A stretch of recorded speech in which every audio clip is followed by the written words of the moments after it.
Party office এখন থমথমে, আবহাওয়া শান্ত। তবে এই নিস্তব্ধতা প্রকৃতির স্বাভাবিকতার জন্যে নয়, এটা ঝড় আসার পূর্বাভাস। একে কানাঘুষা চলছে রুমের পর রুম। শামসুল সর্দারের বড় মেয়ে এসেছে শিকদারদের পার্টি অফিসে। এ যেন পৃথিবীর অষ্টম আশ্চর্য। একে একে দোতলা দিয়ে নেমে এসছে ছেলে পেলে। কেউ কেউ উকি ঝুঁকি মেরে বোঝার চেষ্টা করছে আসন্ন ঘটনাকে। স্পর্শী ঠাই হয়ে দাঁড়িয়ে পরশের দিকে তাকিয়ে রইল, হাত দুটো তার বুকে বাঁধা। সামনের চেয়ারেই বসে আছে পরশ। বাহ্যিক দৃষ্টিতে তাকে স্বাভাবিক দেখালেও ভেতরে ভেতরে সেও নানা অঙ্ক করছে। মুহূর্তেই মনে পড়ে গেল কিছুক্ষণ আগে বলা সেই মেয়েটার বাক্যগুলো। ওহ আপনি, আমি আসছি মহাশয়, অপেক্ষা করুন। মুহূর্তেই তীর্যক দৃষ্টিতে পাভেলের দিকে তাকালো। এবারের ঝামেলা তো সে সৃষ্টি করেনি, তাহলে এই মেয়ে পার্টি অফিস পর্যন্ত কেন চলে আসবে? নিশ্চয়ই পাভেল কোনো গোলমাল পাকিয়েছে। উফ, যন্ত্রণা! এই ডাকাত মেয়ে তার পেছনে লাগলো কেন? স্পর্শী একভাবে দাঁড়িয়ে পরশের দিকে বিচক্ষণতার দৃষ্টি দিয়ে তাকিয়ে আছে। সামনের চেয়ারটা দেখিয়ে শান্ত কণ্ঠে বলল, বসতে পারি? পাভেল চোখ দুটো বড় বড় করে তাকালো। এ যেন স্বপ্ন। আহা, সে কি মধুর সুর! গানের ছন্দের মতো শান্ত কণ্ঠে বলা, বুঝতে পারি। অদ্ভুত, এই মেয়ে এত ভদ্রতা শিখলো কোত্থেকে? আচ্ছা, তাহলে কি এই দেখাই কোনো ঝগড়া হবে না? শুধুই কি শুনবে মধুর সুর? পরশ স্পর্শীর মুখের দিকে তাকিয়ে হাত নাড়িয়ে ইশারায় বসতে বলল। আশেপাশে ছেলেপেলেরা বিভিন্ন ফাঁক ফোকর দিয়ে উকি দিয়ে তাকিয়ে আছে। সুজনের দিকে তাকাতেই অবাক হয়ে গেল। সে যেন এই জগতে নেই। এক ধ্যানে তাকিয়ে আছে স্পর্শীর দিকে, পাত্তা দিল না।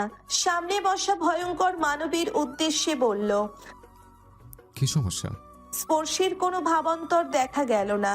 সে অন্যদিকে তাকিয়ে বিরক্তিকর শব্দ উচ্চারণ করে বলল, আমি তো সেটাই জানতে এসেছি, আপনার সমস্যাটা কি? গম্ভীর কণ্ঠে পরশ বলল, দেখো স্পর্শী, চুপচাপ এখান থেকে বের হয়ে যাও। সবই কৌতূহল নিয়ে তাকিয়ে আছে। আমি নতুন করে কোনো ঝামেলা পাকাতে চাই না। বরাবর এড়িয়ে চলার চেষ্টা করছে। তোমার মতো একটা অসভ্য মেয়ের সাথে নিজের নাম জড়িয়ে নিজেকে ছোট করতে চায় না। আশা করছি লজ্জা থাকলে এরপর আমার আশেপাশে ঘেঁষার চেষ্টা করবে না। বের হও। অবাক হয়ে গেল স্পর্শী। এতক্ষণে রাগটা তরতর করে বেড়ে উঠল। দাঁতে দাঁত চেপে বলল, ওহো হো, কি ভালো ব্যক্তিত্বের মানুষটা আমার, যার সাথে আমার নাম জড়ালে ছোট হয়ে যাবে। এই, আপনার কি মনে হয় আমি প্রেম করতে এসেছি আপনার সাথে? সিরিয়াসলি, নিজেকে কি ভাবেন? গভীর জলের মাছ, ডুবে ডুবে পানি খাবেন আর কেউ টেরই পাবে না? চোয়াল শক্ত হয়ে গেল পরশের। যথাসম্ভব নিজেকে শান্ত রেখে বলল, সংযত হয়ে কথা বলো, এটা আমার অফিস। তো আমি কি করব? এটা আপনার অফিস বলে আমি আমার কথা বলবো না? মুখ বন্ধ করে রাখবো কেন? আমাকে কি আপনার বাড়ি নিয়ে যাবেন এসব কথা শোনানোর জন্য? পরশ বিড়বিড় করে বলল। অসভ্য। কর্ণগোচর হলো স্পর্শীর। গলার স্বরকে উচ্ছে এনে বলল, আপনি অসভ্য, চরম লেভেলের অসভ্য। এই, আপনি আমার বোনের পেছনে কেন লাগছেন? ওর টিচার হিসেবে পরিচয় দিয়ে ওর সাথে কি কথা বলছেন? কোনো লজ্জার ছিটে ফোঁটাও নেই নাকি আপনার মাঝে? আবারও আমার ফোনে ফোন দিয়েছিলেন কেন? আমার বোনের ক্ষতি করতে চাইছেন? চেষ্টা করে দেখতে পারেন। আর সে গায়ে টোকা লাগার আগেই সেই আঙুল আমি ভেঙে দিব। শুনুন মিস্টার শিকদার, ক্রিমিনালি বুদ্ধিগুলো অন্যত্র খাটান। আমার ফ্যামিলির ধারে কাছেও আসবেন না বলে দিলাম। আপনি কি ভেবেছেন এমপি বলে আপনাকে ভয় পাবো? কর্নিশ করে কথা বলবো? মোটেও না। আপনি একটা চরম লেভেলের অসভ্য এমপি, সম্মান পাওয়ার মোটেই যোগ্য নন, বুঝেছেন? একাধারে চিৎকার করে ঝগড়া করতে করতে হাঁপিয়ে গেল স্পর্শী। ঘন ঘন নিঃশ্বাস নিচ্ছে সে। কাশিও উঠে গেছে। সামনের দিকে তাকাতেই দেখলো হাতে পানির বোতল নিয়ে স্পর্শীর দিকে বাড়িয়ে দিচ্ছে পরশ। সামান্য অবাক হলেও পাত্তা দিল না। এই সময় পানি খাওয়াটা খুবই প্রয়োজন। পরশের হাত থেকে এক প্রকার টেনে নিয়ে গেল বোতল। মুখ খুলে ঢক ঢক করে খেয়ে একবারে নিঃশ্বাস নিল। পানির বোতলটা টেবিলে রাখা তাকতেই পরশের দিকে চোখ গেল। সে ঠোঁট কামড়ে তার দিকে তাকিয়ে হাসছে। অবাক হয়ে গেল স্পর্শী। আচমকাই এই হাসির কোনো কারণ খুঁজে পেল না। পরশ স্পর্শীর দিকে কিছুটা ঝুঁকে বসলো, এরপর নিচু স্বরে বলল, তুমি কি জানো বোতলটা আধ খাওয়া ছিল? আমি খেয়েছিলাম, তা বোতলে মুখে ঠোঁট লাগিয়ে। তুমি সেম ভাবে খেলে। কি রোমান্টিক ব্যাপার। আচ্ছা, পানির সাথে কি নতুন নতুন কিছু খুঁজে পেলে? বাকহারা হয়ে গেল স্পর্শী। মাথায় যেন আকাশ ভেঙে পড়ল। একবার বোতলের মুখে তো অন্যবার পরশের ঠোঁটের দিকে তাকাতে লাগলো। অন্যদিকে হাতের আঙ্গুল দিয়ে অনবরত ঠোঁট ঘষতে লাগলো। সুজন আর বসে থাকতে পারল না। সোফা থেকে উঠে পরশের উদ্দেশ্যে বলল, ভাই, এই মেয়েটা কে? আর আপনাকে এভাবে অপমান কেন করছে? আপনিই বা কিছু বলছেন না কেন? এতক্ষণে চেয়ার থেকে উঠে দাঁড়ালো পরশ। পানির বোতলটা হাতে নিয়ে টোকা মারতে মারতে বলল, আরে তেমন কিছু না। শামসুল সর্দারের বড় মেয়ে বাবার নির্বাচনে হেরে গেছে শুনে হয়তো মাথা ঠিক রাখতে পারেনি, ছুটে এসছে আমার কাছে। অবশ্য এতটা রাগরে কিছু নেই, কতদিনই বা জাল ভোট দিয়ে জিতবে। তবে তার একটা ভুল হয়েছে। আতপাগল মেয়ে কোথায় কখন কি করে বসে ঠিক নেই। অন্তত অন্তত কিছুদিন বেঁধে রাখা উচিত ছিল। তেতে উঠল স্পর্শী। চিৎকার করে বলল, আপনি পাগল, আর জাল ভোটে আমার বাবা নয়, আপনি নির্বাচন করেছেন। অসভ্য এমপি, জঙ্গলির মতো চুল, এরকম গুন্ডা ক্রিমিনালকে সাধারণ মানুষ কখনো ভোট দিবে না। একটু থেমে, এই আপনার রাবার ব্যান্ড তো খুলে যাচ্ছে। ও তো বড় মেয়েদের মতো চুলে কি আর এতটুকু ব্যান্ড আটকাবে? আপনি বরং এক কাজ করুন, এটা দিয়ে চুলগুলো বেঁধে রাখুন, পারফেক্ট হবে।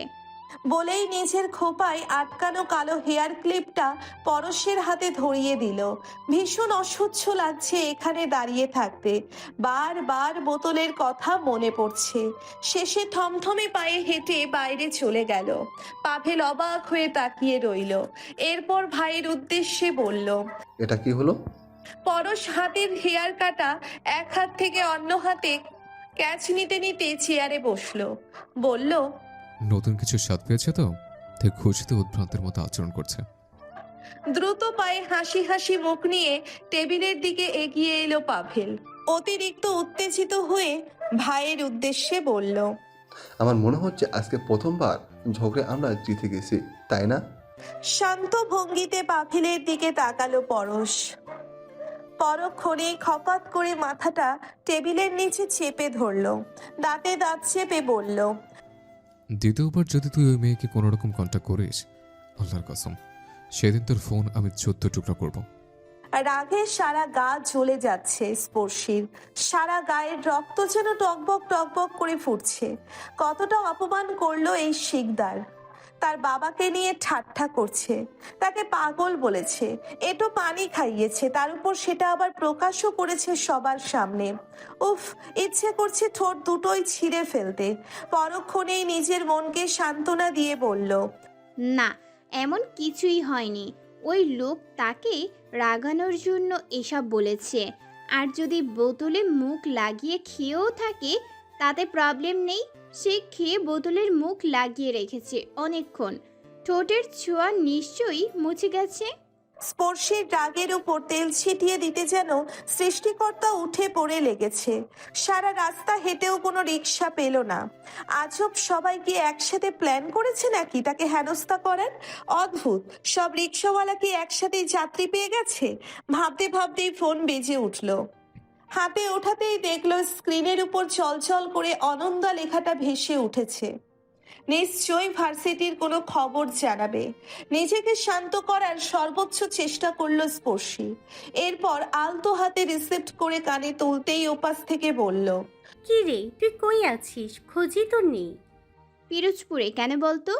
অনন্দা অবাক হলো, বলল, ওখানে কার কাছে উঠেছিস? স্পর্শী সময় নিল। এরপর গম্ভীর কণ্ঠে বলল, বাবার বাড়িতে উঠেছি। আর কোনো প্রশ্ন করবি না, মাথা গরম আছে, কি জন্য ফোন দিয়েছিস সেই পয়েন্টে আয়। অনন্দা ভেংচি মারল। ওপাশ থেকে স্পর্শী দেখলো কি দেখলো না সে ব্যাপারে মোটেই আগ্রহী নয় সে। কিন্তু স্পর্শীর এই কথার বিপরীতে অবশ্যই একটা ভেংচি মারা উচিত। এরপর সিরিয়াস কণ্ঠে বলল, সামনের সপ্তাহে সেমিস্টার, নোটিশ দিয়ে দিয়েছে, প্লিজ চেক করে দেখ। এটা জানাতেই ফোন দিলাম। আর তোর মাথা কি কখনো ঠান্ডা ছিল? আমি তো অল টাইমই শুনেছি মাথা গরম, মাথা গরম। বলেই কেটে দিল ফোন।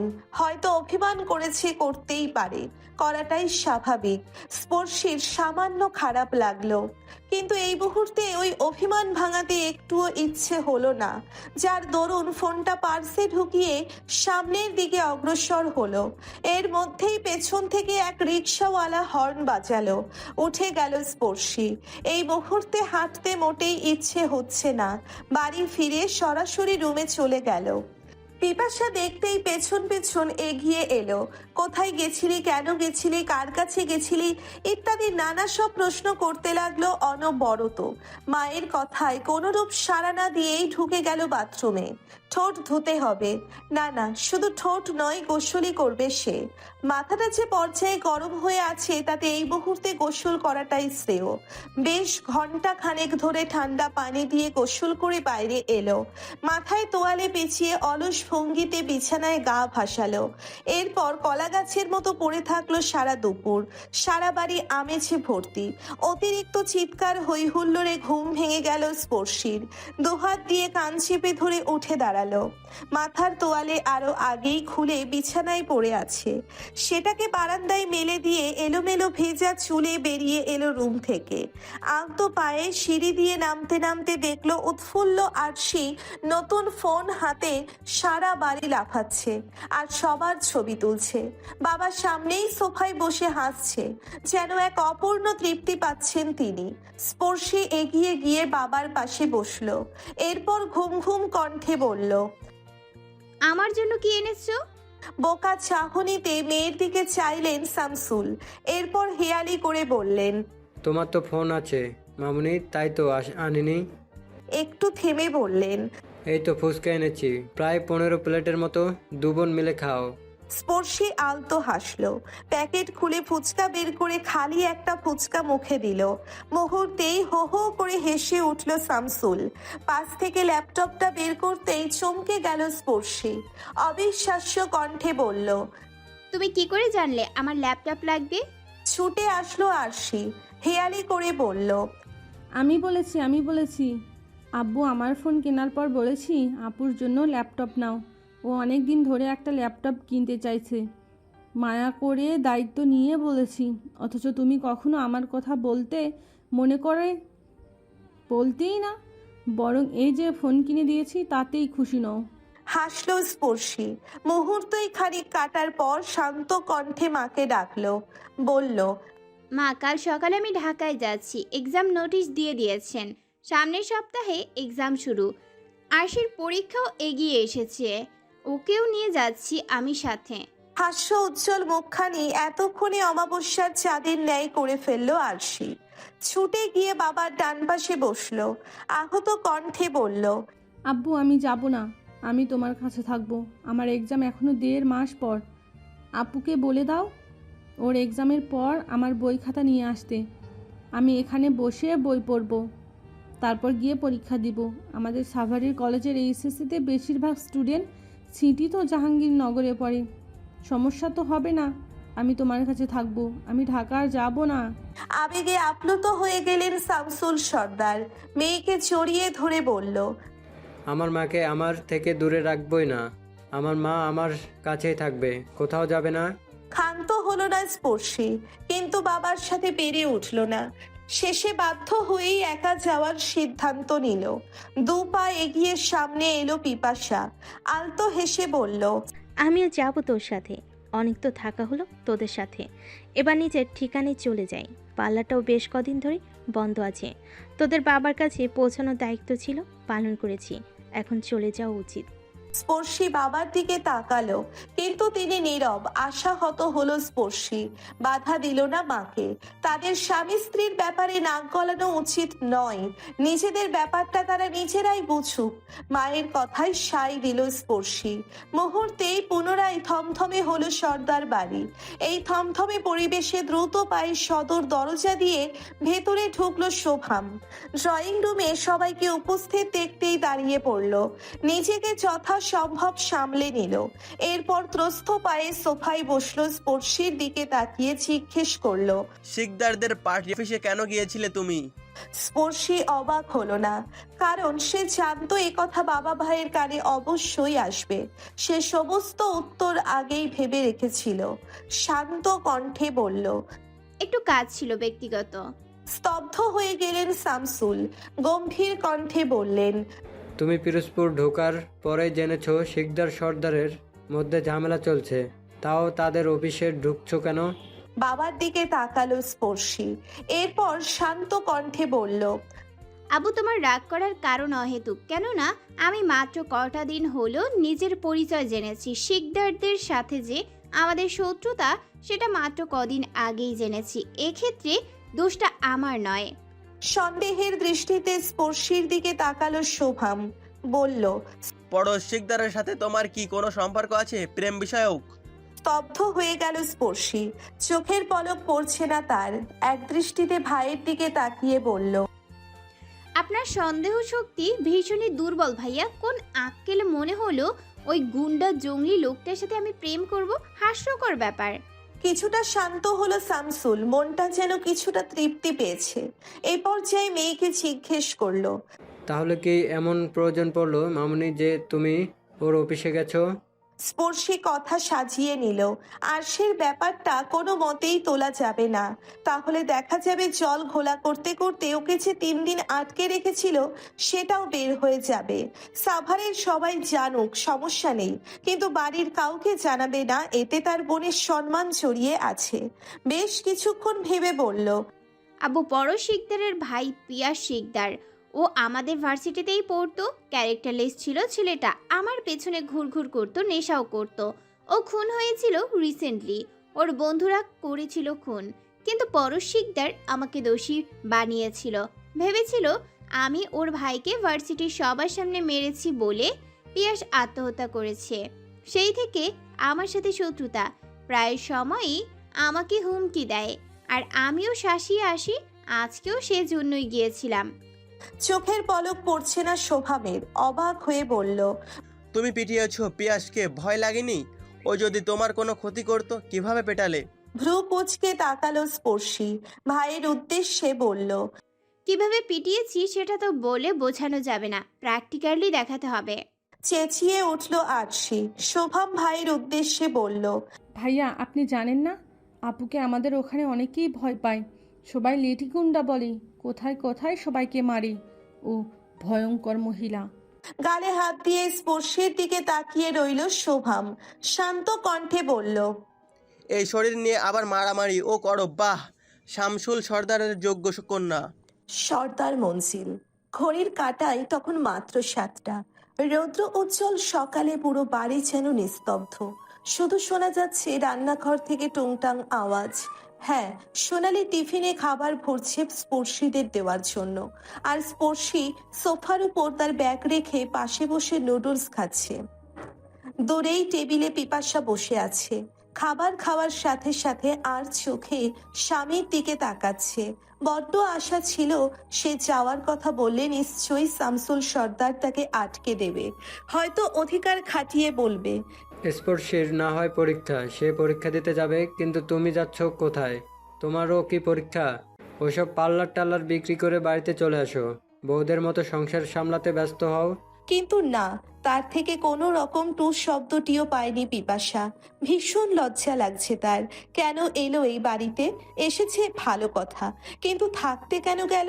কোন আশায় থাকলো? লোকটা যে আগের মতো নেই, বদলে গেছে। তার ভালোবাসাও বদলে গেছে। তার তৃষ্ণা থাকলো কি না থাকলো, বাঁচলো কি মরলো, এসবে কোনো রকম কিচ্ছু আসে যায় না তার, কিচ্ছু না। ভাবতে ভাবতেই চোখ দিয়ে অশ্রু গড়িয়ে পড়ল। মেয়ের দিকে তাকিয়ে তাড়া দিয়ে বলল। তাড়াতাড়ি খা, বাচ্চা ছেড়ে দেবে। চমকে উঠল শোভাম। বোন আজকে চলে যাবে বলে সে নিজেও বাড়িতে রয়ে গেছে। স্পর্শীর উদ্দেশ্যে বলল। সে কি, তোমার বাসে করে কেন যাচ্ছ? বাড়িতে গাড়ি আছে, ড্রাইভার পৌঁছে দিয়ে আসবে না। শামসুল নিজেও অবাক, মেয়ের দিকে তাকিয়ে বললেন। মামুনি, গাড়ি থাকতে বাসে যাবে কেন?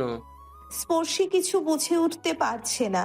সে তো মাকে বলেনি বাসে করে যাবে, বরং বাড়িতে 4-4টে গাড়ি, ড্রাইভারও আছে 2জন। তাহলে বাসে যাওয়ার প্রশ্নই বা উঠছে কেন? মায়ের উদ্দেশ্যে বলল, মা বাসে তো অনেক দেরি হবে যেতে, তাছাড়া তুমি নিজেই তো অসুস্থ হয়ে যাও, আমরা বরং গাড়িতেই যাই। তৎক্ষণাৎ উঠে বসলো পিপাসা, মেয়ের উদ্দেশ্যে বলল, ও, আমি তো ভুলে গেছিলাম তোদের বাবার অনেকগুলো গাড়ি আছে। এসব থাকতে বাসেই বা কেন যাবি? ঠিক আছে, তুই থাক, ধীরে ধীরে গাড়িতে চলে আসিস। আমি বরং বাসে যাই। আর তো আধা ঘন্টা বাকি, এর মধ্যে বাস এসে পড়বে। আমি কাউন্টারে চলে গেলাম। বলেই নিচের লাগেজ হাতে নিল। মুহূর্তেই খপ করে হাত ধরল স্পর্শী। মাকে অনুনয় করে বলল, মা প্লিজ, অন্তত যাওয়ার সময় এমন করো না। একটা বাড়ি তো, আমার সাথে গাড়িতেই চলো। শুনল না পিপাসা, কিছুতেই মানল না স্পর্শীর কথা। রুখে উঠল শামসুল, স্পর্শীর দিকে তাকিয়ে বলল, তোমার মা হয়তো আমার গাড়িতে যেতে চাইছে না। ওকে, সমস্যা নেই। বাসের ভাড়া 800 আমার ড্রাইভারকে দিয়ে যেতে বলো। ভাড়া ছাড়া কাউকে গাড়িতে তুলবে না। মফিজ, আমার মামুনির জন্য না হয় একদিন প্যাসেঞ্জার উঠালো গাড়িতে। হাসি পেল স্পর্শীর, কিন্তু বহু কষ্টে নিজেকে সামলে নিল। ইতিমধ্যেই সোনালী বেগম টিফিন নিয়ে হাজির। যেতে যেতে দুপুর হয়ে যাবে। এতখানি পথ জার্নি করে কিছুতেই রান্নাঘরে কুলাবে না। সেই জন্যেই সেই ভোরে উঠে ভাত মাংস রান্না করেছেন তিনি। সকলের কাছ থেকে বিদায় নিয়ে সদর দরজার সামনে আসতেই দাঁড়িয়ে পড়ল স্পর্শী। মায়ের উদ্দেশ্যে বলল, আসি কোথায় মা? পিপাসা গম্ভীর কণ্ঠে বলল, ঘুমাচ্ছি বললাম, আমরা যাচ্ছি, তুই নিচে আয়। কিন্তু শুনলো না, ওভাবে শুয়ে রইলো। বলো নিচে নামলে নাকি তুই ওকে টেনে হিচে নিয়ে যাবি। চিন্তিত হলো স্পর্শী। তার ভালো লাগছে না মোটেও। কেমন এক অজানা চিন্তা বেঁধে ধরেছে তাকে। বাবার উদ্দেশ্যে অনুনয়ের সুরে বলল, আব্বু ওকে নিয়ে যাই, এখানে থাকলে ও তো পড়বেই না ভালো করে। শুনলেন না শামসুল, বললেন, সপ্তাহখানেকই তো থাকুক না আমার কাছে, এরপরই তো এক্সাম। আমি পড়াতে বসবো সব সময়। দীর্ঘশ্বাস ফেলল স্পর্শী। তার চিন্তাটা আব্বুকে কিছুতেই বোঝাতে পারল না।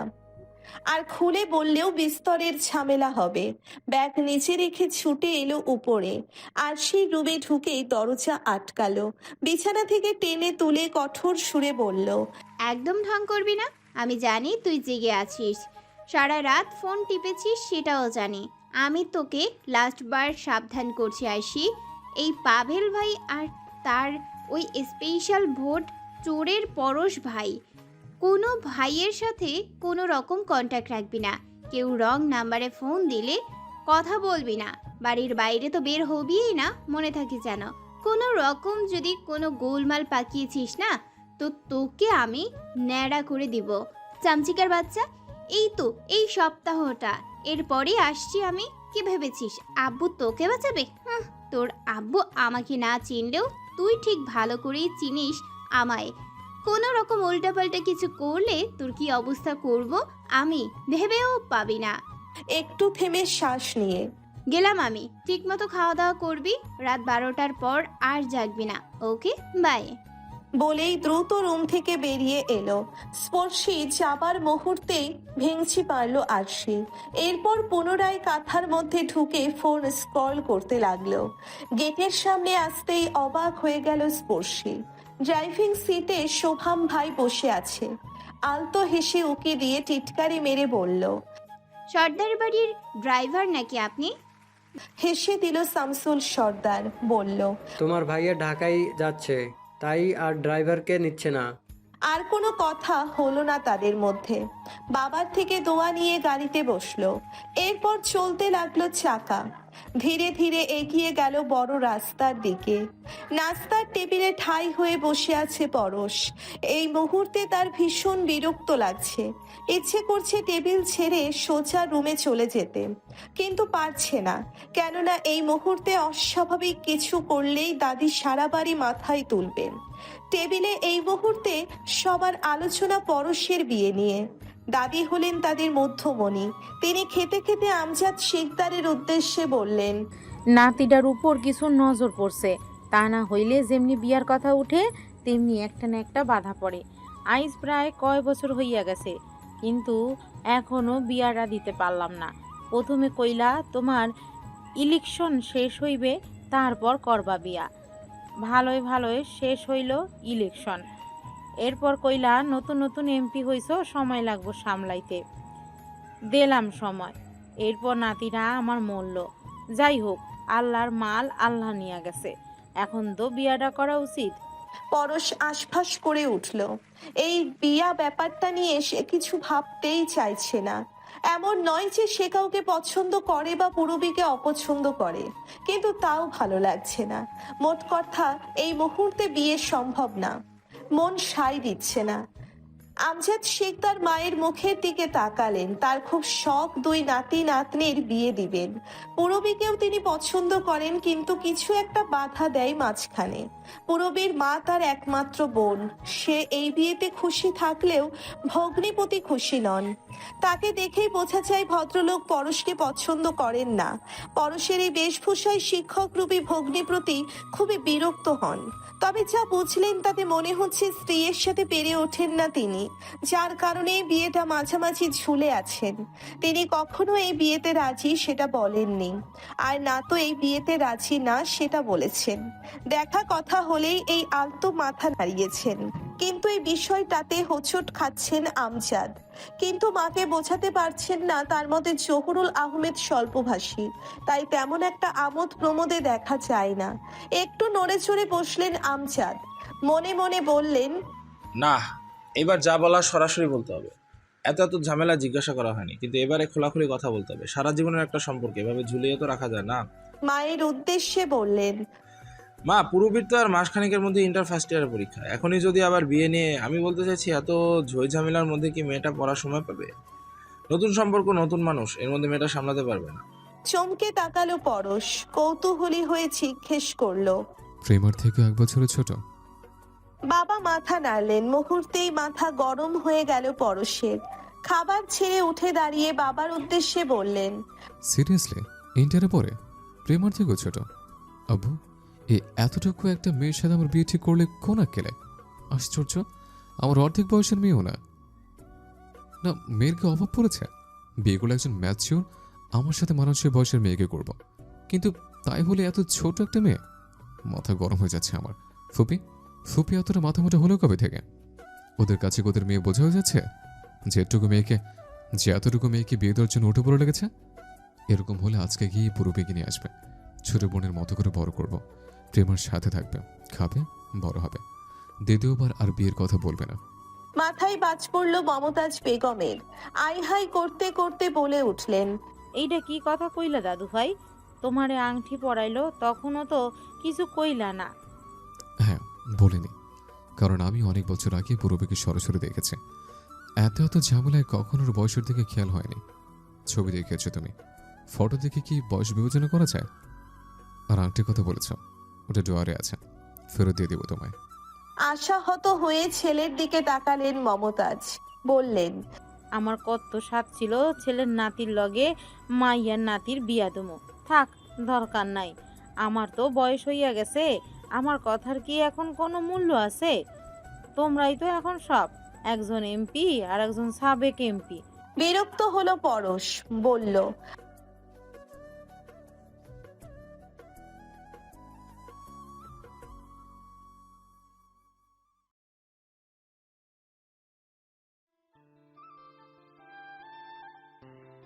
বলেই রুমের দিকে হাঁটলো। খুক খুক করে কেশে উঠল পাভেল। ভাইয়ের দিকে অপলক দৃষ্টিতে তাকিয়ে রইল। দাদি এখনো বিলাপ ছুটছেন, হয়তো কিছুক্ষণের মধ্যেই তার মত পাল্টে পাভেলের উপর পড়বে। এইবার তিনি ছোট নাতির বিয়ে দিতে আগ্রহী হবেন হয়তোবা। আমজাদ শিকদার উঠে বসলেন। ভালো লাগছে না তার। এসব কি ধরনের কথা? আংটি পরানোর এতদিন পর হুট করে তিনি কি করে বলবেন বিয়ে ভাঙার কথা? চিন্তায় পড়লেন ভীষণ। সকাল 11টা, ক্রমাগত একটানা বৃষ্টির পর আজকে রোদ উঠেছে। সে কি তেজ সূর্যের? মনে হচ্ছে এ কদিনের সমস্ত উত্তপ্ততা একদিনে প্রদান করছে ধরণী তলে। এই রাগ, কান্না, অভিযোগ, অভিমান সবকিছুর সংমিশ্রণে মুখখানি করে রেখেছে আফিফা। হনহন করে হেঁটে গেল শিকদার বাড়ির দোতলায়। একাধারে ডাকতে লাগলো মা, ভাইজান, ভাবি বলে। রান্নাঘর থেকে বেরিয়ে এলেন পিয়াসা। সামনে তাকাতেই মাথায় আঁচল দিলেন।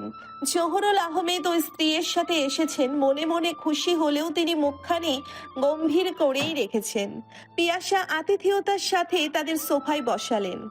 এর মধ্যেই নেমে এলেন আমজাদ শিকদার। পেছনে মমতাজ বেগমও আছেন। তাদেরকে দেখতেই আফিফা বলল, ভাইজান, মা এসব কি বলছে? পরশ নাকি পূরবীকে বিয়ে করবে না, সে নাকি মার কাছে আংটি ফেরত দিয়েছে। এর মধ্যেই আঁচলে কোনায় গিট দেওয়া আংটিটা বের করে আফিফার হাতে দিলেন মমতাজ। মুহূর্তেই কান্না করে দিল আফিফা। রাগ মিশ্রিত কণ্ঠে বলে উঠল, আমার মেয়েটার জীবন নিয়ে খেলতে আপনাদের একটুও খারাপ লাগে না ভাইজান? ওকে পছন্দ না হলে শুরুতেই জানিয়ে দিতেন। এইভাবে আংটি পরানোর পর বছরের পর বছর আমাদের ঘুরিয়ে ফিরিয়ে তারপর বলার কি আছে? আমার মেয়ে কি ফেলনা? ওকে আপনার ছেলের থেকেও ভালো ছেলের সাথে বিয়ে দেব আমি, দেখে নিন। আমজাদ শিকদার নড়ে চড়ে বসলেন। সবাই শান্ত হওয়ার পরে আফিফার উদ্দেশ্যে বলল, সেরকম কোনো বিষয় নয় আফি, তোরা পরশকে ভুল বুঝছিস। হ্যাঁ, ছেলেটা একটু রাগী, হুটহাট ডিসিশন নেয়, কিন্তু ভুল কিছু করেনি।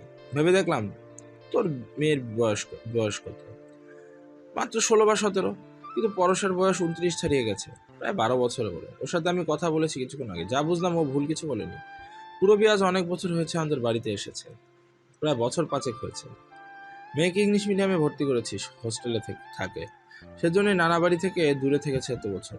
এজন্যই ফুফাতো বোন হওয়া সত্ত্বেও ওর ব্যাপারে পরশ বা পাবেল কিছুই জানে না। মায়ের ইচ্ছা ছিল নাতি নাতনির বিয়ে দেবে, হুট করে বিয়ের আলোচনা। পরশের কোনো মেয়ের সাথে সখ্যতা নেই বলেই আমি জানি, যার কারণে বিয়েতে আমোদ করেনি। মেয়ের ছবি দেখে আংটি পরিয়ে গেছিস, এরপরে আবার নানা ঘটনায় বিয়ে পিছিয়ে গেল। পূরবীর বয়স সম্পর্কে পরশের কোনো ধারণাই ছিল না। সকালে যখন জানলো তখন রেগে গেছে। রাগারই কথা, আমারই বোঝা উচিত ছিল। তোর মেয়ে বিয়ের কদিন পর বলবে বাপ মা বয়সের দ্বিগুণ একটা ছেলের সাথে বিয়ে দিয়েছে। ছেলে বুঝদার, অথচ মেয়ে বাচ্চা। সংসারে অমিল হবে, ঝগড়াঝাটি হবে, এরপর ভাই বোনের সম্পর্কে চিৎ ধরবে। কি দরকার এসবের? যদি বয়সটা ঠিক থাকতো তাহলেও কোনো কথা ছিল না। এতক্ষণে মুখ খুললেন জহুরুল আহমেদ। আমজাদ শিকদারের কথায় সায় দিয়ে বললেন, আমিও সেটাই বলতে চেয়েছিলাম ভাইজান। শুরু থেকে এই সম্পর্ক আমার মত ছিল না, শুধুমাত্র ওর মা আর আপনার জন্য নিশ্চুপ ছিলাম। যদিও রাগ করেন সেজন্য কিছু বলিনি। একটা মাত্র মেয়ে আমার, এতটুক বয়সে বিয়ে ভাবতেই খারাপ লাগে। যদিও পাবেল হতো তাও একটা কথা ছিল। আনন্দিত হলো মমতাজ বেগম। উৎফুল্ল হয়ে জামাইয়ের উদ্দেশ্যে বললেন, হ্যাঁ হ্যাঁ, তাইলে সেই কথাই থাক। আমার নাতনিরে আমি ছোট নাতির লাইগা এই বাড়িতে আনুন। আমজাদ শিকদারও মত দিলেন, কিন্তু বেঁকে বসলেন জহুরুল। বললেন, ঠিক আছে, কিন্তু মেয়ে তো আমার অনেক ছোট, আরও বছর দুয়েক আমার কাছে থাকুক। ছেলে মেয়ে তো আর পালিয়ে যাচ্ছে না। মেয়েও আর একটু বুঝদার হোক, ছেলেও প্রতিষ্ঠিত হোক, এরপর বিয়ে। তাহলে এই কথাই রইল। সবাই এক প্রকার পাকাপাকি কথা বলে তবেই উঠল। ঘড়ির কাঁটা তখন একটাকে ছাড়িয়েছে। সূর্যের অবস্থান এখন সরাসরি মাথার উপর অবস্থান নিয়েছে। সোসাইটি গেটের সামনে গাড়ি থামালো শোভাম। এদিকটা না চিনলেও স্পর্শী চিনিয়ে এনেছে। গাড়ি থেকে নামতে স্পর্শী শোভামের হাত ধরে টেনে নামালো। বলল, বাসায় চলুন ভাইয়া, দুপুরে খেয়ে তারপর না হয় কাজে যাবেন। আলতো হাসলো শোভাম। বলল, থাক, তোমরা যাও, আমি আসছি না। এগিয়ে এলো পিপাসা। শোভামের সামনে দাঁড়িয়ে বলল, চল না বাবা, অনেকক্ষণ তো গাড়িতে ছিল, ক্লান্ত হয়েছ নিশ্চয়ই, এসো। শোভাম অস্বস্তিতে পড়ল। বলল, থাক আন্টি, তার দরকার নাই। মানল না পিপাসা, কিন্তু জোর খাটাতেও কেমন ভয় হচ্ছে। কি না কি মনে করে, কিন্তু তাও চুপ থাকলো না। আদুরে কণ্ঠে বলল, এসো না, মায়ের কাছে কিছুক্ষণ থেকে যাও। সৎমা বলে থাকতে খারাপ লাগে বুঝি? হাসলো শোভাম। এরপর দুপা কাছে গেলে পিপাসার দীর্ঘশ্বাস ছেড়ে বলল, সৎমা তো সৎমাই হয় আন্টি, সৎ ছেলেও কখনো আপন সন্তান হয় না। হইলেও 19 বছর আগে আপনার নিজের সন্তানদের সাথে আমাকেও সাথে নিয়ে যেতেন। অবশ্যই নেবেনই বা কেন? আপনি তো আমার জন্যই চলে এসেছেন। রাগ করেন, জানেন তো এই মা শব্দটাই ঘৃণা করি আমি। যেখানে নিজের মাই স্বার্থপর হয়ে সেখানে সৎ মা হয়ে আপনি বা কি করবেন? শোভামের ঠোঁট কাঁপছে, প্রতিটি কথার সাথে সাথে হৃদয়ে রক্তক্ষরণ হচ্ছে। বেশ কিছুক্ষণ শ্বাস নিয়ে পিপাসার দিকে ছলছল চোখে তাকালো, করুণ কণ্ঠে বলল, নিজের সন্তানের মতো শাসন আদর দিয়ে আপনি কি আমায় বড় করতে পারতেন না? আমার মা তো চলেই গিয়েছিল নিজের সুখ খুঁজতে। আচ্ছা, আমাকে এত ছোট দেখে কখনো কি আপনার মায়া হয়নি? কখনো কি ইচ্ছে হয়নি এই ছোট মা ছাড়া ছেলেটা মা হয়ে ওকে সন্তানের মতো বড় করব? রৌদ্র প্রজ্বলিত ধরণী, দিনের তৃতীয় প্রহরের সূচনা হয়েছে মাত্র। চেয়ারে হেলান দিয়ে এক দৃষ্টিতে হাতের তালুর দিকে তাকিয়ে আছে পরশ। সেই তালুতে অগাধ যত্নে আগলে রেখেছে একটি কানের দুল, সেটাকে বারংবার ঘুরিয়ে ফিরিয়ে দেখে নিচ্ছে। কপালের মাঝখানটায় চিন্তিত রেখাগুলো ভাঁজ খেয়ে পড়ে আছে। অদ্ভুত ব্যাপার, এই দুলটা সে তার টেবিলেই পেয়েছে, কিন্তু এটা কার হতে পারে? এ যাবৎ 3 জনকে এই দুলের কথা জিজ্ঞেস করলেও কেউ ঠিকঠাক উত্তর দিতে পারেনি। বরং সবারই এক অদ্ভুত দৃষ্টি লক্ষ্য করেছে পরশ। প্রত্যেকেই এক সন্দেহের দৃষ্টিতে পরশকে অবলোকন করেছে। বিষয়টা বড্ড অপমানজনক, যার দরুন চতুর্থ ব্যক্তিকে আর জিজ্ঞেস করেনি। এ যাবৎ 8-9 বার পাভেলকে ফোন দিলেও সে কোনো রেসপন্স করছে না। বেশ কিছুক্ষণ পরেই দেখা গেল তাকে, তাও দোতলা থেকে নামছে। ভ্রু কুঁচকে সেদিকে তাকিয়ে রইল পরশ, বলল, এ যাবৎ কতগুলো ফোন দিয়েছে আমি? পাভেল দৃঢ় উত্তর। এক প্রকার বড় ভাইকে অবজ্ঞা করেই সোফায় চিত হয়ে পড়ল।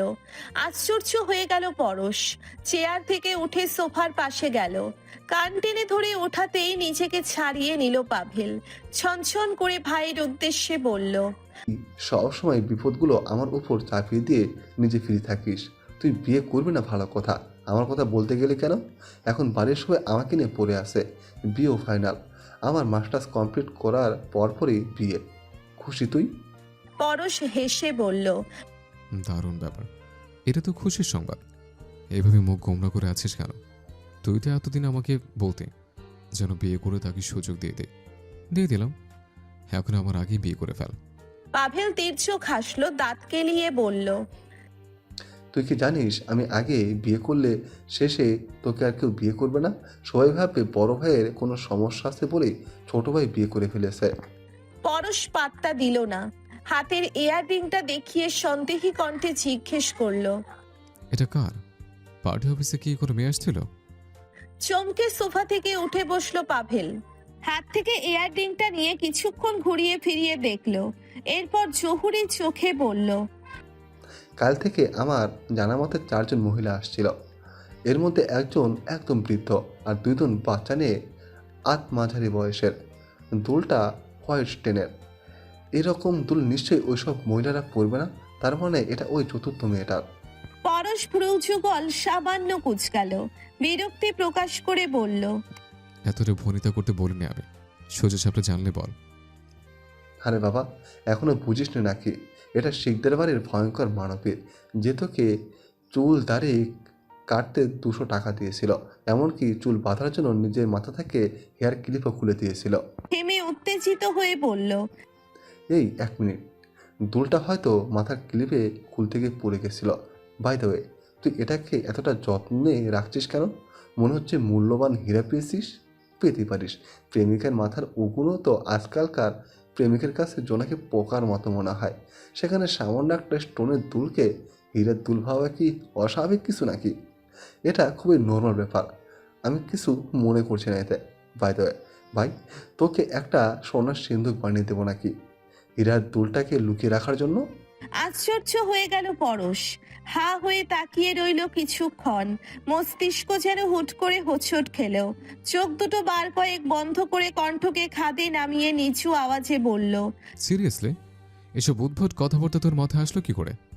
তুই সব কি বলতে বলছিস?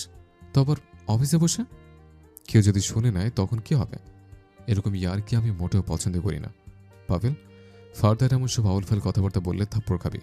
পাভেল চুপ হয়ে গেল। ভাই রেগে গেছে সেটা ভালো করেই বুঝতে পেরে গেছে সে। আমতা আমতা করে সোফা থেকে উঠে বসলো, ইনিয়ে বিনিয়ে বসলো। তো তুই আমার ব্যাপারে এমন সব উদ্ভট কথা বলিস কেন? নিজে বিয়ে করবি না ভালো কথা, তাই বলে আমাকে বিপদে ফেললি কেন?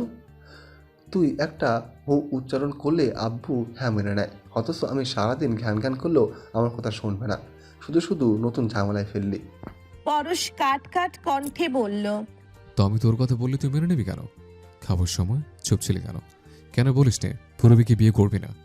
পাভেল আর চোখে ভাইয়ের দিকে চাইলো, এরপর কথা ঘুরিয়ে বলল, আচ্ছা বাদ দে, স্টোনের নিচে লাল লাল দেখছিস, মেবি এটা স্বর্ণের।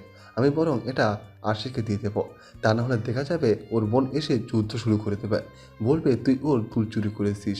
যে ভয়ঙ্কর মহিলা, ওর কাছে অসম্ভব কিছু না। খপ করে পাভেলের হাত থেকে দুলটা নিয়ে নিল পরশ।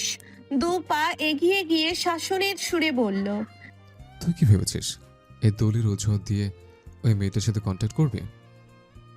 নতুন করে আবার ঝামেলা পাকাবি? তোর এই লুচ্চাগিরি ছুটিয়ে দেবো আমি। একটা কথা মনে রাখিস, পরশ শেখদার খুনের সাফাই গাইলেও লুচ্চামের সাফাই কখনো গাইবে না। বের হয় এখন, তোকে দেখতে ইচ্ছা করছে না। পাভেল চুপচাপ চোরের মতো বেরিয়ে গেল। এখনো সারা মুখে বিরক্তি ছেয়ে আছে পরশের। নিজেকে যথাসম্ভব কন্ট্রোলে নিয়ে ফাইল ঘাঁটতে লাগলো, কিন্তু মোটেও মন বসছে না। সামনেই উপজেলা নির্বাচন, দলের মধ্যে একজন যোগ্য প্রার্থীকে দাঁড় করাতে হবে যাতে জনগণের ভোটে জিততে পারে। এরপর একদম স্বীয় শাশুড়ি পুরো পিরোজপুরের চেহারা বদলে দেবে পরশ। প্রত্যেকটা গ্রামে পৌঁছে দেবে আধুনিকতার ছোঁয়া, যাতে কয়েক যুগ পরেও জনগণ তাকে নিয়ে গর্ব করে বলে এমপি একজন ছিল যিনি কিনা পুরো পিরোজপুরের আদল বদলে দিয়েছেন। কিন্তু এই মুহূর্তে মোটেও এসব টানছে না পরশকে। না চাইতেও স্পর্শীর সাথে পূর্বে ঘটে যাওয়া অনাকাঙ্ক্ষিত ঘটনাগুলো মনে পড়ে যাচ্ছে। হয়তো পাভেলের অদ্ভুত কথাবার্তাগুলোর প্রভাব পড়েছে তার উপর। এটা মোটেও সুবিধাজনক নয়। এই মুহূর্তে মাইন্ডকে রিফ্রেশ করা প্রয়োজন, আর এর জন্য ঘুমটাই বেস্ট অপশন।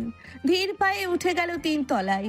ভবনের 2য় তলা পর্যন্ত ছেলেপেলেদের বিচরণ থাকলেও 3 তলায় ওঠা নিষিদ্ধ। এখানে পরশ প্রায়শই থাকে, কারো আসার অনুমতি নেই। যেখানে পাভেলে ভাইয়ের অনুমতি নিয়ে ঢোকে সেখানে অন্য সবাই দুধ ভাত। নিজের জন্য বরাদ্দকৃত রুমটাতে ঢুকে পাঞ্জাবি খুলে নিল। হালকা ফ্রেশ হয়ে লাইট নিভিয়ে শুয়ে পড়ল বিছানায়। কোলবালিশটা পাশে টানতেই মুঠো হয়ে থাকা হাতের দিকে নজর হলো। সেটাকে খুলতেই আশ্চর্যের চরম পর্যন্ত পৌঁছলো পরশ। হাতের মধ্যে এখনো সে দুলটাকে মুঠো ভর্তি করে রেখেছে। তখন পাভেলের থেকে আনার পর এখনো এটাকে ফেলে দেওয়া হয়নি। নিজের উপরেই রাগ উঠল ক্রমশ। বিরক্তির সর্বোচ্চ পর্যায়ে পৌঁছে ছুঁড়ে রুমের কোনায় ফেলে চোখ বন্ধ করে নিল। এক পাশে ক্রাম, অন্য পাশে তাস, অন্য পাশে কেউ কেউ মধু টানছে ছেলেপেলেরা। পাভেল হতাশ হয়ে ভেতরে ঢুকলো। তাকে দেখতেই হৈ হৈ করে উঠল। কেউ বলল, আরে পাভেল ভাই যে, আসেন ক্রাম খেলে, আপনার সাথে অনেক দিন খেলা হয় না। আবার কেউ কেউ বলল, পাবেল আসো দুদান, চলো তো দেখি আমাদের হারাইতে পারে কিনা।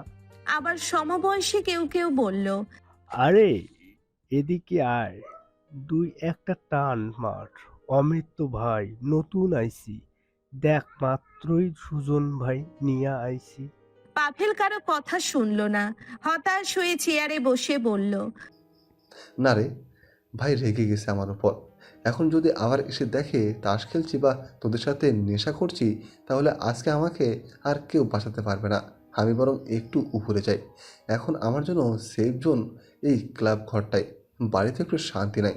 সবার সামনে একটু দুঃখ প্রকাশ করে হতাশ ভঙ্গিতে টঙে উঠল পাভেল। ক্লাব ঘরটা কঠের, তবে বেশ শক্তপোক্ত। উপরে মাচার সাথে ঘরের পেছনের দিকে টোং পাতা রয়েছে ব্যালকনির মতো। সেদিকে পা বাড়াতেই ফোন বেজে উঠল। আননোন নাম্বার, কিন্তু অবাক হলো না সে, কারণ এটা নিত্য নৈমিত্তিক ব্যাপার। ফোন রিসিভ করে সালাম দিতেই ওপাশ থেকে রিনরিনে কণ্ঠে বলে উঠলেন, ওয়ালাইকুম আসসালাম। আপনি আমার কণ্ঠ চিনতে পেরেছেন? এটা আমার নাম্বার। আমি তো ভাবলাম পারবেন না। ভ্রু কুঁচকে ফেললো পাভেল। সোজা সাপটা কণ্ঠে বলল, আপনি কে? মনও ক্ষুণ্ণ হলো ওপাশের কিশোরী, কিন্তু পরক্ষণেই সামলে নিল। আলতো স্বরে বলল, ওহ, চিনতে পারেননি? আমি বলছি। এমনিতেই মন মেজাজ ভালো নেই পাভেলের, তার উপর এতটা হেয়ালি সহ্য হলো না, ধমক দিয়ে বলল। সেটাই তো জানতে চাইছি, আমিটাকে। বিষাদে ছেয়ে গেল কিশোরীর অন্তর, চোখ দুটো হয়ে গেল টই টম্বুর। পাভেল ভাই তাকে ধমক মারলো? কই এর আগে তো কি সুন্দর করে কথা বলতো, তাহলে এখন এমন করলো কেন? নিমেষেই অপমানিত হয়ে কেটে দিল ফোন। অভিমানে গাঢ় হলো হৃদয়। সে আর ফোন করবে না এই পাষাণ পুরুষকে, যার ইচ্ছে হলো সুন্দর করে কথা বলল, আবার ইচ্ছে হলো ধমক মারলো। রাগ করেছে আরশি, সাথে প্রগাঢ় অভিমান। কিন্তু এই অভিমান কি ওপাশের পুরুষ বুঝতে পেরেছে? না, পারেনি তো। এটা তো নতুন নাম্বার, সে তো জানবেই না নাম্বারটা কার। সেখানে অভিমান তো দূরের কথা, কিন্তু না, এটা তো হওয়া উচিত না। তাকে বুঝতে হবে আরশি তার উপর রাগ করেছে, নইলে তো এই রাগ বৃথা, এর কোনো মূল্যই থাকলো না। অনেক ভেবেচিন্তে আরশি ফোনটা আবার হাতে নিল, গুটি গুটি অক্ষরে লিখলো, আমি আসছি। ব্যাস এইটুকুই। এরপর আর কিচ্ছু লিখেও সেটা ডিলিট করে দিয়েছে আরশি, কেননা সে বাক্যগুলো মোটেও মানানসই ছিল না। মেসেজ পেয়েই চমকে গেল পাভেল।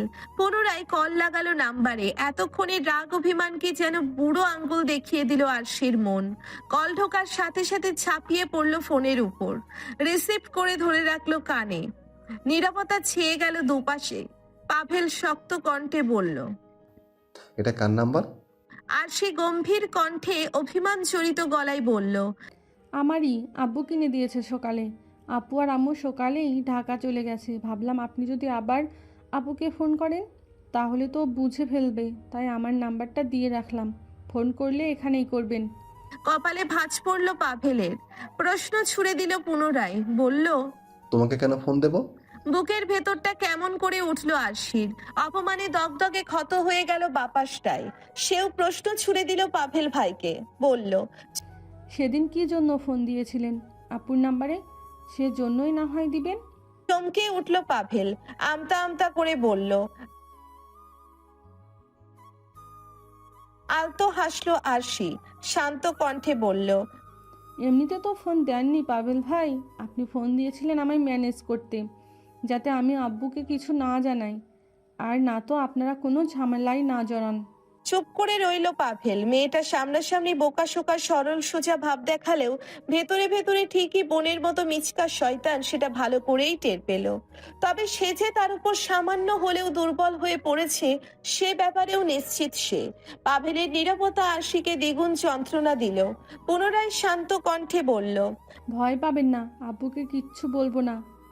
আমি ওই ঘটনাগুলো ভুলে গেছি। রাখছি, বিরক্ত করার জন্য সরি।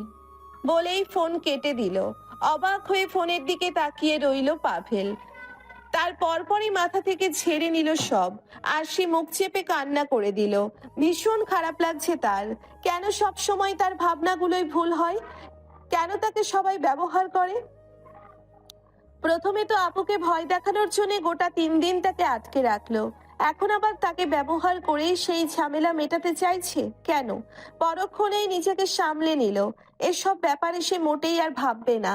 সামনে পরীক্ষা, খুব ভালো করে পরীক্ষা দেবে সে। বই আনেনি তো কি হয়েছে, তাই বলে সে কি পড়তে পারবে না? অবশ্যই পারবে। সে জিহানের বই নিয়ে পড়বে। বিশাল জনসমাবেশ, অকাতরে বক্তৃতা দিচ্ছে পরশ। এর মধ্যেই ফোন হাতে ছুটে এলো পাভেল। হাতের ফোন তার সামনে দিয়ে ব্যস্ত কণ্ঠে বলল, অনেকক্ষণ ধরে এই মেয়ে ফোন দিচ্ছে, কেটে দিয়েছি বেশ কয়েকবার, কিন্তু তাও থামেনি। ধরে জিজ্ঞেস করলাম ফোন দিচ্ছে কেন, বললো আর্জেন্ট। পরশ অবাক হয়ে গেল। স্পর্শিয়ার নম্বর থেকে ফোন আসছে বারবার, অদ্ভুত। রিসিভ করা ফোন কানে আনতেই ওপাশ থেকে কান্নার স্বর ভেসে আসলো। পরশ চমকে গেল। এই মেয়ে তো কখনো কাঁদে না, তাহলে এমন করে কাঁদছে কেন? কৌতূহলী কণ্ঠে জিজ্ঞেস করলো, এই মেয়ে কাঁদছো কেন, কি হয়েছে? ওপাশ থেকে অনবরত কেঁদেই চলেছে স্পর্শী। সে কি কান্না! কলিজাটা ধূপ করে উঠল পরশের। নেমে গেল স্টেজ থেকে, ব্যস্ত কণ্ঠে বলল, আরে বলছো না কেন, কি হয়েছে, কাঁদছো কেন? স্পর্শী কাঁপা কাঁপা কণ্ঠে বলল। চমকে গেল পরশ। কি হয়েছে স্পর্শীর? কোনো বিপদে পড়েছে কি? আর তাকেই বা কেন ফোন করেছে? সে কি তাকে এতটাই বিশ্বাস করে যে এতটা বিপদেও তার কাছে সাহায্য চাইছে? উত্তেজিত কণ্ঠে বলল। তুমি কোথায় আছো? কি হয়েছে? অ্যাড্রেসটা বলো। ওপাশ থেকে নীরবতা ভেসে আসলো। ক্রমশ উত্তেজিত হয়ে গেল পরশ। বারংবার ডাকতে লাগলো স্পর্শী বলে, কিন্তু ওপাশ থেকে কোনো উত্তর আসছে না। কেটে গেল ফোন। এরপর বার কয়েক ওই নাম্বারে ফোন দিলেও কানেক্ট করতে পারছিল না পরশ। পরক্ষণেই একই নাম্বার থেকে কল আসলো। হঠাৎই নতুন কণ্ঠের কোনো এক পুরুষ হ্যালো বলল। অবাক হলো পরশ। বলল, আপনি কে? ওর ফোন আপনি কেন ধরেছেন? ওর কাছে দিন। কিন্তু পুরুষটি দিল না। বলল, দেখুন, ওনার কল লিস্টের শুরুতেই আপনার নাম্বারটা ছিল, বিধায় আমি আপনাকে কল করেছি। উনি তো অ্যাক্সিডেন্ট করেছেন বাসের সাথে, অবস্থা খুবই খারাপ, হসপিটালে এনেছি, কিন্তু ডাক্তার বলেছে উনি মারা গেছেন, তাই জানালাম। বাকহারা হয়ে গেল পরশ। উত্তেজিত হয়ে বলল, আমি এক্ষুনি ওর সাথে কথা বললাম, আর আপনি এসব কি আবোলতাবোল বলছেন? ওর হাতে ফোন দিন। দিল না লোকটি। হাসতে শুরু করলো বিকট ভাবে। কি বিচ্ছিরি জ্বালাময়ী সেই হাসি। দুহাত দিয়ে মাথা চেপে ধরলো পরশ। শুনতে পারছে না এই শব্দ। ফোনটাকে ছুঁড়ে ফেলে দিল মাঠে। ভেঙে টুকরো টুকরো হয়ে গেল সেই ফোন। কিন্তু তাও থামছে না সেই শব্দ। মাথা যন্ত্রণা উঠেছে ক্রমশ। চিৎকার করে উঠল। সারা গা ঘেমে নিয়ে গেছে পরশের। চারপাশে অন্ধকার। মাথা যন্ত্রণায় ছিঁড়ে যাচ্ছে।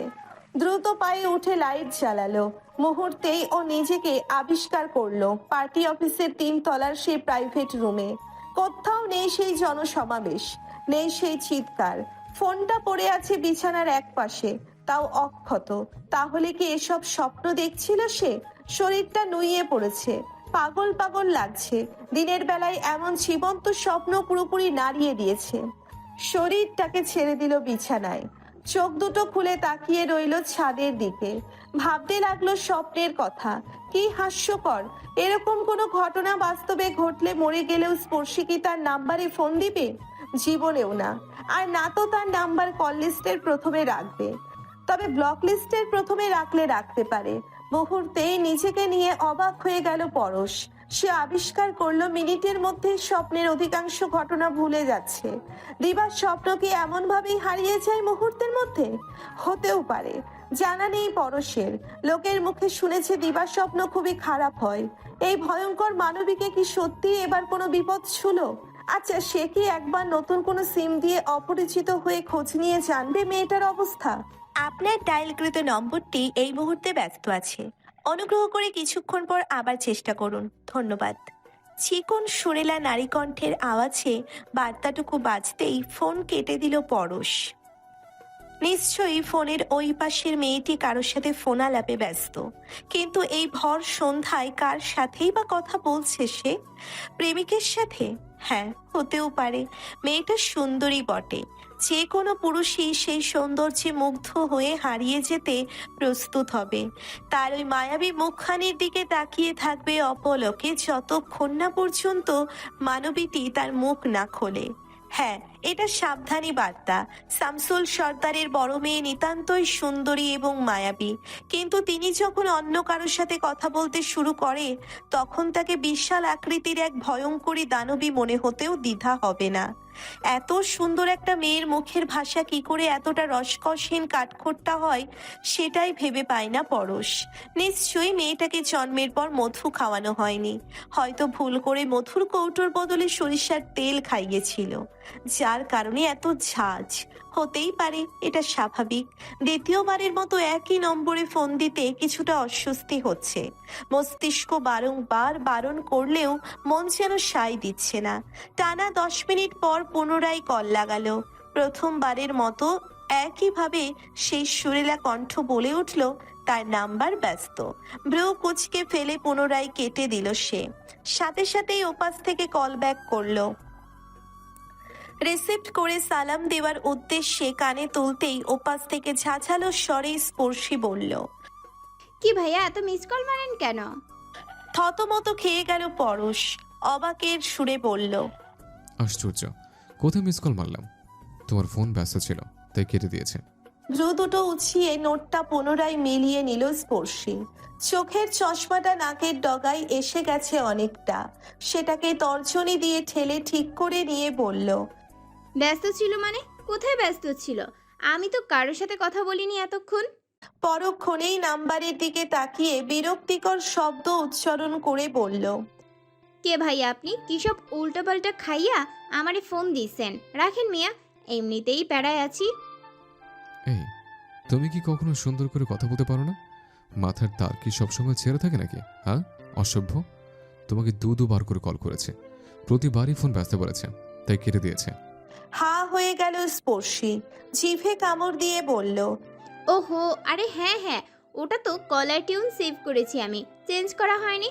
বাই দ্য ওয়ে, আপনার কণ্ঠ আমার খুব পরিচিত লাগছে। আপনি কে? কি জন্য ফোন দিয়েছেন? চিন্তায় পড়ে গেল পরশ। নতুন একটা সিম দিয়ে কল করেছে, এখন যদি কোনোভাবে কণ্ঠস্বর চিনে ফেলে তাহলে মান সম্মান থাকবে না। দ্রুত ফোন কেটে দিল, এরপর নাম্বারটা ব্লক করে সিমটাই ভেঙে ফেলল। কোন ভূত চেপেছিল তার মাথায় যেই মেয়েকে ফোন দিতে গিয়েছে সে? আশ্চর্য কাজকর্ম। কারো প্রতি কোনো অনুভূতি না থাকা সত্ত্বেও তাকে অন্য কারোর সাথে দেখার পর যে হিংসে হয় সেটা অনর্থক। শুধু অনর্থকই নয়, বরং এটা বোকামো। এটা পৃথিবীর সব থেকে খারাপ একটি অনুভূতি, যা নিজে সেই অনুভূতিকে গায়ে মাখবে আর না তো অন্য কেউ মাখলে সেটা ভালো চোখে দেখবে। এই অনুভূতির সাথে পৃথিবীর সবাই কম বেশি পরিচিত। যুবক সমাজ তো প্রবাদ বানিয়ে ফেলেছে এই অনুভূতি নিয়ে। তাদের মতে পেছন পেছন সারাদিন ঘুরঘুর করা মানুষটা যখন নতুন কারোর সাথে প্রেমে জড়ায় তখন এতটা যন্ত্রণাদায়ক অনুভূতি হয় যেটা বর্তমান প্রেমিকার সাথে বিচ্ছেদ হলেও অনুভব হয় না। এই মুহূর্তে এই প্রবাদটাকে পাভেল বেদবাক্যের মতো বিশ্বাস করছে, কেননা সামনের পার্কেই আরশি জিহানের হাত ধরে হাঁটছে, তাও আবার শাড়ি পরে। এটা কি মানা যায়? মোটেও না। এটা মেনে নেওয়ার মতো ধৈর্য পাভেলের নেই। ইচ্ছে তো করছে ঠাস ঠাস করে দুটো থাপ্পড় মেরে দিতে। এরপর যখন তার সামনে বসে ঠোঁট উল্টে কাঁদবে তখনই অদ্ভুত শান্তি পাবে সে। শুধু আরশিকে না, জিহানকেও মারতে ইচ্ছে করছে। যে মেয়েটা কাল বিকাল অব্দিও তাকে ফোন দিয়ে বিরক্ত করেছে সেই কিনা তাকে ভুলে গেল কিভাবে? এই মেয়ে তো ভীষণ ডেঞ্জারাস। একদিকে তাকে লাইন মারতে চাইছে আর অন্যদিকে চাচাতো ভাইয়ের সাথে পার্কে এসেছে। ভাবতেই মাথার চুল ছিঁড়তে ইচ্ছে হচ্ছে। বাইকটাকে পার্কের পাশে এনে দাঁড় করালো। রাস্তার পাশেই এই পার্কটা বানানো। পাভেল ত্রস্ত পায়ে ভেতরে ঢুকে একটা বেঞ্চিতে বসলো। এরপর পকেট থেকে ফোন বের করে কল লাগালো আরশিকে। মুহূর্তেই টুংটুং করে বেঁচে উঠল হাতের ফোন। পাভেল ভাইয়ের নাম্বার দেখেই কেটে দিল দ্রুত। গোল গোল চোখ করে জিহানের দিকে তাকিয়ে হেসে দিল। ভ্রু কুচকে তাকালো জিহান, বলল, কিরে, কার ফোন? কেটে দিলি কেন? কথাটা উড়িয়ে দিয়ে আরশি বলল, আরে রং নাম্বার, এখন ধরতে ইচ্ছে করছে না। অবাক হয়ে গেল পাভেল। দাঁতে দাঁত মিলিয়ে কিরমিরিয়ে উঠল। পুনরায় কল করতেই স্পর্শী ফোনটাকেই অফ করে দিল। হা হয়ে গেল পাভেল। রাগ উঠছে প্রচুর। আজ এখানে জিহান না থেকে অন্য কেউ থাকলে আজকেই একটা এসপার ওসপার করে ফেলতো, কিন্তু পারলো না। যেহেতু শিকদার বাড়ি ছাউপনা এগুলো, সেহেতু কোনো শব্দ না করে বেরিয়ে গেল বাইরে। আর সে ভয়ে কতক্ষণ পর পর ফোন চেক করতে লাগলো আদেও ফোন বন্ধ আছে কিনা, নাকি এক্ষুনি আবার পাভেল ভাইয়ের কল এসে পড়বে। আল্লাহর কাছে বারবার প্রার্থনা করতে লাগলো যেন জিহান নাম্বারটা না দেখতে চায়, তাহলে তো কেলেঙ্কারি হয়ে যাবে। বাড়ির সবাইকে বলে দেবে শিকদার বাড়ির ছোট ছেলে আরশির নাম্বারে ফোন দিয়েছিল। এরপর জিজ্ঞেস করলে কি বলবে সে? আপুকেই বা কি জবাব দেবে? এবারে এরকম কিছু ঘটলে যে স্পর্শী আর কিছুই মানবে না। সোজা শিকদার বাড়ি গিয়ে পাভেল ভাইয়ের নাক ফাটিয়ে দিবে, সাথে তার এমপি ভাইকেও ফ্রি ফাটা নাক উপহার দিয়ে আসবে। এমনিতেই ওই লোকটাকে স্পর্শী বিনা কারণেও বারবার ছেড়ে আসে। ভাবনার মধ্যেই হাতে টান পড়লো আরশির। পেছনে তাকাতেই দেখলো ছোট চাচি দাঁড়িয়ে, পাশে রুহান। সেদিকে তাকিয়ে আলতো হাসতেই চাচি বলল, এখানে দাঁড়িয়ে আছো কেন? আর আমি ভাবলাম হারিয়ে গেছো, সারা পার্কে খুঁজছি। জিহান ফুচকার প্লেট হাতে এগিয়ে এলো, বলল, আমি ওকে এদিকে টেনে নিয়ে আসছি ফুচকা খাওয়াতে। এখানকার স্পেশাল ফুচকা তো খাইনি এখনো। খাইছে ঢাকার ধুলিবালি। আরশি এবারেও আলতো হাসলো, কেননা জোরে হাসার মুড এই মুহূর্তে নেই। মান সম্মানের ভয় তাকে চেকে ধরেছে প্রবলভাবে। ছোট চাচির সাথে ম্যাচিং করে জাপানের সিল্কের শাড়ি পরেছে, অথচ কুচিগুলোর ভর পেটিকোটের ফিতা এখন আর নিতে সক্ষম নয়। মনে হচ্ছে এই বুঝি খুলে পড়ে যাবে। ফুচকার প্লেটটা হাতে নিয়ে চাচিকে বলে গাড়ির দিকে এগিয়ে এলো। পার্কের সামনেই পার্ক করা আছে গাড়ি। দ্রুত পায়ে ভেতরে বসেই দম ফিরে পেল। এখন শাড়ি খুলে গেলেও আর কোনো প্রবলেম নেই। রাত 8টা। বাড়ির সকল পুরুষরা এখন সদরে অবস্থান করছে। সোনালি আর কমলের মা বাড়ির কাজে সাহায্যকারী ড্রয়িং রুমে বসে টিভি দেখছেন। ছোট কাকি নিজের রুমে বসে ছেলেকে পড়াচ্ছেন আর মোবাইল টিপছেন। এই মুহূর্তে সেফ জোন হচ্ছে বারান্দা। আরশি দরজার ছিটকানি লাগিয়ে বারান্দায় গেল। এরপর কল লাগালো পাভেল ভাইয়ের নাম্বারে। মুহূর্তেই রিসিভড হলো ফোন।